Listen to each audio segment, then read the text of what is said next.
What's up, people? I'm one of your hosts, Phoenix. And I am your other host, Titan. And welcome to ntat.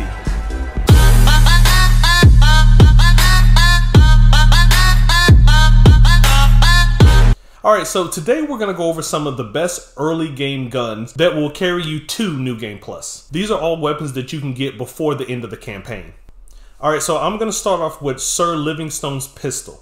The only way that you can get this gun is by having the kid stuff trait when you build your character. Once you have this trait, make sure that you visit your parents every few quests and you will eventually get a message at the lodge that your father wants to speak to you. Go to their apartment and this is how you get the gun. It's a modified version of the old Earth pistol that comes with two mods, large magazine and high velocity. It uses the 45 caliber ammo type and it benefits from pistol calibration, ballistics, rapid reload, and the sharpshooting skills. Aim for the head and you will make short work of any pirates or spacers that come your way. The first weapon I want to talk about is the Ashta Tamer. This gun can be looted during the Empty Nest mission in Aquila City.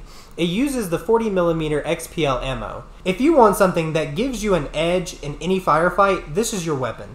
The Ashta Tamer's rare effect randomly deals incendiary damage. While this isn't my preferred grenade launcher, it is free and obtainable pretty early. This is one of the weapons that I eventually give to my companions, and I don't keep it equipped until I need it. But then I'll always forget to equip it until after the firefight. I think to myself, wow, that would have came in handy. Alright, so the Keelhauler is a legendary pistol that you can acquire from doing the Crimson Fleet faction. It uses the 43 MI ammo type. It comes with 3 effects, Stagger, Berserker, and Frenzy. It comes with 4 mods, Compensator, Fully Automatic, Long Barrel, and Recon Laser Sight. It benefits from the same skills as the Livingstone Pistol. This is one of my favorite pistols in the game. The gun just feels amazing, and if you're hitting your headshots, it's like cutting through straight butter. Alright, the next weapon I want to talk about is the Boom Boom. This can be purchased from a vendor in Neon City.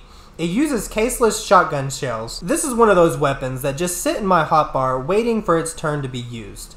And it can absolutely embarrass the enemy with its power. I actually have a lot of fun using this as well.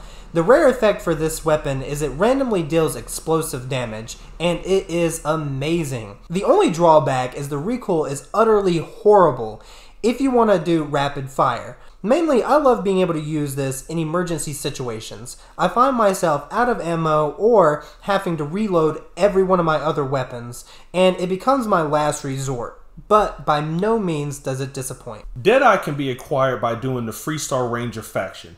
It uses the 7.5mm ammo and comes with the mods Laser Sight and Penetrator rounds. It benefits from the same skills as the Keelhauler and Livingstone's Pistol.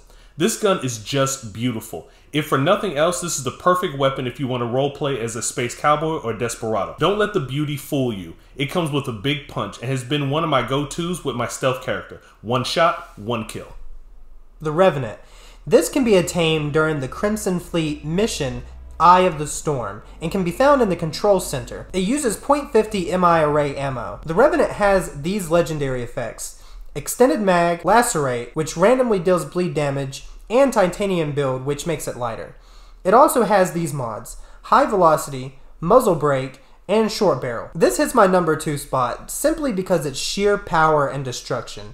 This has become my go-to for any 1v1 combat with a more powerful enemy because it can easily shred their armor. Not only is this genuinely a great gun, but it's also just fun to use. The next for me is Fiscal Quarter. You can get this weapon from Walter after completing the main quest, All That Money Can Buy. It is a special version of the Maelstrom that uses the 6.5mm ammo. It comes with the effects Shatter and the mods Short Scope, Compensator, Tactical Grip, Armor Piercing Rounds, and Hair Trigger. This weapon benefits from the skills Ballistic, Rifle Certification, Rapid Reloading, Sniper Certification if you keep the Short Scope, and Crippling.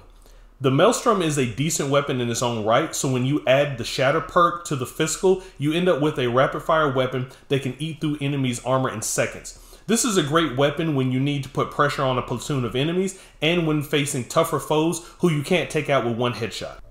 The Microgun. This gun can be bought from various vendors in the game, or you can steal it from the weapon merch in the Well on New Atlantis. And you can steal this weapon right after landing in New Atlantis for the first time, even if you don't have the sneak perk unlocked. It uses 7.77mm ammo, and let me tell you, this is a beast of a weapon. You'll never have enough ammo for this. It uses a massive 300 round magazine and can be extended with upgrades. To put it simply, this weapon will get you out of any unwanted situation, and it will make you look cool in the process.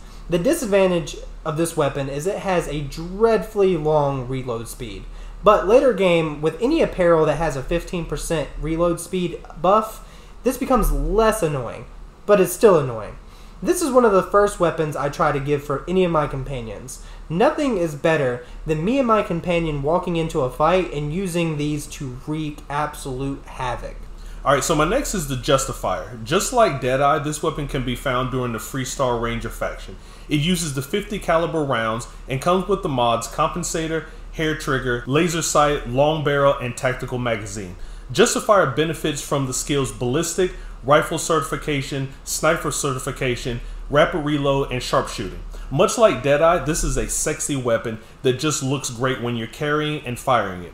You don't get a real shot at a sniper until you hit around level 30, so grab this early game is a godsend. This hits like a truck in the early game and is a must for any long range or stealth build. Alright, the last weapon I want to talk about is the Reckless Bombardment. This is my absolute favorite, and it can be bought from Galter during the Hostile Intelligence faction quest. It uses 40mm XPL ammo. The rare effect for this weapon is Crippling, which deals a plus 30% damage after hitting an enemy's limbs. It has 5 mods already installed, which include Hornet's Nest, Recon Laser Sight, Reflex Sight, Stabilizing Barrel, and Tactical Stock. This will always be my number one. I use this weapon religiously. Reckless Bombardment lives up to its reputation and rains fire down upon your enemies and brings fear across the galaxy. You can get this weapon early and it will change how you approach any fight. You take every opportunity you can to use this, but the real fun isn't until later game. By maxing out heavy weapons and boost pack training skill, you become truly unstoppable. There is nothing that can survive the damage this weapon brings. As with all heavy weapons, the reload speed can be quite atrocious. My real issue comes down to how many times I blow myself up. I've taken more damage from myself than enemies. Accidentally shooting an enemy up close is a quick way to needing a health pack. And if you're like me and love using heavy weapons, I think that the wellness and medicine are 2 perks I think are pretty necessary. This compensates for your reload speed and sometimes the inevitable explosive damage that you take from yourself. Alright folks, that wraps up our video for today. So if you enjoy this kind of content and you enjoy Starfield, don't forget to smash that like button and subscribe if you haven't already, and turn on notifications so you never miss a video. And join us every Friday morning. We'll be there. You be there.